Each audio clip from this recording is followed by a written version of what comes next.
Yeah, hi, this is Kim Willis, and I've got a mini tutorial for you on how to construct an email. I'm actually in my Outlook Express or my Microsoft Outlook email account now, and I'm looking at an email that I wrote recently, and it's rather a long email, and I'm not saying that you should write long emails because often I write quite short emails, only like 2 or 3 paragraphs. But this one, I got a bit carried away.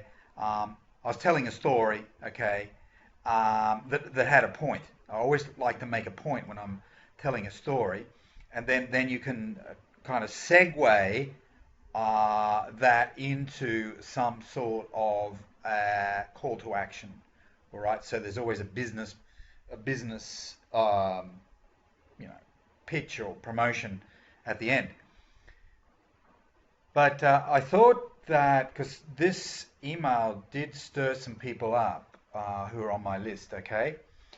First thing I say here is that the word lobotomy, you may not know what it means, but for those who know what it means, the word to see that in a headline or in a subject line, it might it might be a little confronting to them, a little bit controversial. And there's nothing wrong with being controversial, and nothing wrong with that at all, because it will ensure that people sit up and take notice. Now, the word lobotomy basically refers to a procedure, a medical procedure, an operation that was performed on people that were mentally impaired, shall I say. They're extremely difficult to handle, difficult patients.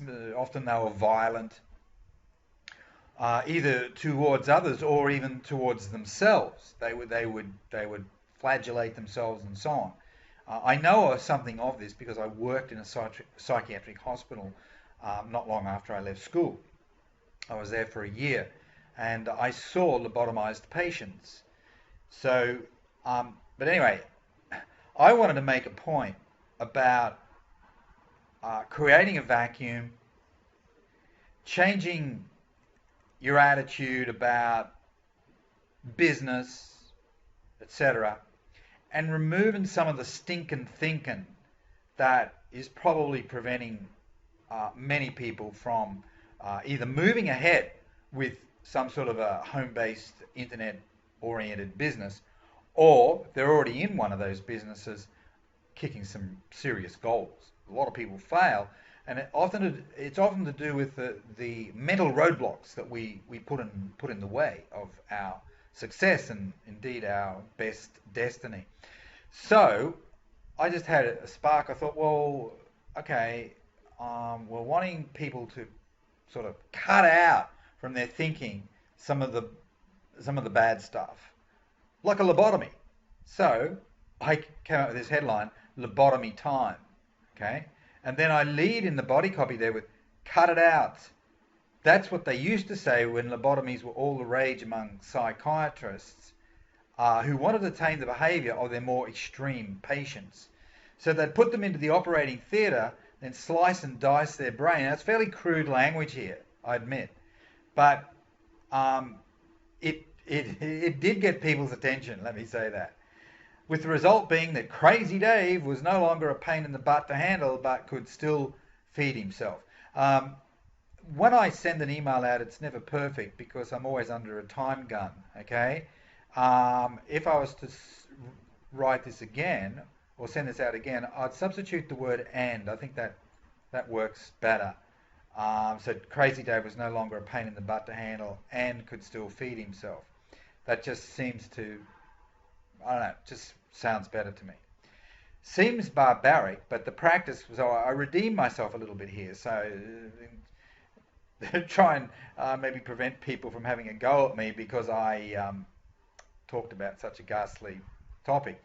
But it's okay. It's like I ran some ads on Facebook last week, and the headline was I was basically promoting a free report. I wanted people to opt in to my list, and I was offering a free report in return. And this is people who are into advertising, marketers, and people like that. So the headline, and this is actually the name of the free report. The headline was 9 suicide words that will kill your ads. And I got a couple of people basically abusing me for using the word suicide because that's a no-go area. You can't make fun of it and can't use that word in the right context and all the rest of it. Um, but I just ignored them. I kind of laughed at them. Maybe they had a suicide in their family, but I had a suicide in my family too. It was a delayed suicide. It was my wife. It just was on the installment plan over a 10-year period. But it doesn't stop me. I'm not super sensitive about using a word like that because it was in a business context. People say use the word suicide all the time. They say it would be suicide for me to do this thing for my business, right? They use it in a business context, don't they? And and it's okay. It's okay. So look, don't worry about being a bit controversial. Don't worry about the negative people out there because um, you're better off being a little bit. You're better off stretching things a bit rather than just being bland and boring. So this is not bland and boring. Lobotomy time catches people's attention. But I redeemed myself a little bit by saying, seems barbaric, but the practice was reasonably common 50 years ago. In fact, I worked in a psychiatric hospital, so I can talk as an insider. I think insiders are probably given more license to use words like that, if you're an insider in the psychiatric, in the mental health industry. And I saw patients who had been lobotomized, not pretty, and certainly wasn't pretty. So then I go on, see, so what's this got to do with you and your desire to make money online? Okay, so this particular niche, this list is comprised of people that are interested in, make money online topic. Notice there's a little, made a little error there with the apostrophe, etc. But see, it doesn't matter. It's okay. I noticed the error after the email was sent out. It was too late by then. But nevertheless, people don't really care. They're really looking for the content, good content. And then I go on to tell the story. Notice how I break up the paragraphs. Don't make them too big. Break them up into 2 lines, 3 lines, 1 line sometimes. Little bullet points or numbered points down there, just to give the email more visual appeal. More visual appeal.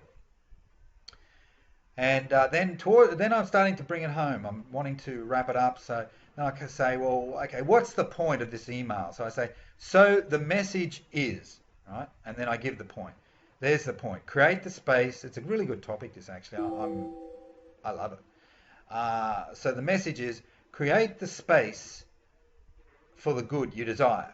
Create that space for the good you desire. That's the law of vacuum. Create a space for the good you desire, even if it's uncomfortable at the time. And it often is uncomfortable because we hate to let go of things that we hold dear. Isn't it true? So true. I do it all the time. So I've really got to hit myself, metaphorically speaking, every couple of months and free up some more space because I've allowed more junk and clutter to come into my life. And so I free up the space and then I'm good for another month or two, but then I'll backslide and then a month later I need to do something again. And if you're typical, you'll need to do the same thing, do it regularly. And of course it is difficult because we don't like to let go of things that we hold dear. We have an emotional attachment to those things, even if they're hurting us, like booze and substance abuse, drugs and just bad thoughts, stinking thinking, bad friendships. We get some comfort in a perverse sort of a way from bad friendships. We actually kind of enjoy complaining about the bad friendships or the bad relationships.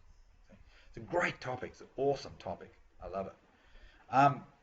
I used to run weekend workshops that revolved around this topic of the law of vacuum and creating that space and getting people to commit to creating that space and writing a plan for themselves and saying what they're going to do to free up some space, or the commitments that they're going to make to make their lives better by getting rid of some of the clutter, either physical clutter, like a garage sale. I had lost count of the number of people that agreed to go and have a garage sale. They'd get rid of that junk in their garage, not even sell it, just get rid of it, give it away, right? Get rid of clutter. mental clutter, physical clutter, relationship clutter, you know. So I'm back on the bandwagon again. But look, at the end there, I've got my little call to action. I'm doing a little bit of a pitch. I wrote previously about my new over-the-shoulder training. The bad news is that the price goes up in 24 hours. The good news is that you can still get it at the old price, and there's a link there. You know, I got some business out of that. Just a little PS. No hard pitch, no pitch at all in the body copy. It was just pure content, good content. Now, do you need to write something as comprehensive as that? No. You can give people good content with 3 paragraphs. You can refer them to other people's good content and maybe just copy and paste a paragraph or two into your email and then send that out. Say, hey, I thought you might like this little thing that I read the other day. There's a couple of points here, and here's the full article, and there's the link. Have a look at it. And then down the bottom, just say, P.S. If you haven't taken action on the offer that I told you about the other day, here it is here. It's closing soon. Jump on it now. See?